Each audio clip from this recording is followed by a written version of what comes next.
Kas gyvas gražuolė, nu? Nieko, žinok. Jaunas žmogus, klausyk, jaunas žmogus. Ne, viskas gerai, ta prasme, yra kaip yra. Gerai. Stengiausi, dirbau visus metus ir toks kliurka, čia ne jo kaltė, čia mes vakarais aiškinom. Atsiprašė šturmanas ir aš jo pilnumui nekaltinu, nes tą ratą, kuris nukrito, tai tą, kur keitam, tai galimai kažkur smėlio buvo tenais nepriveršta, bet, yra kaip yra.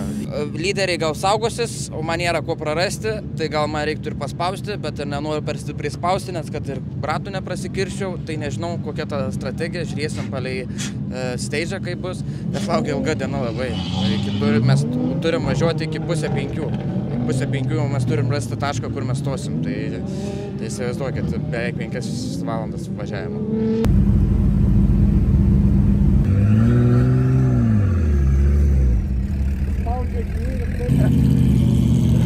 Gal pasikursim kaljaną, žinai.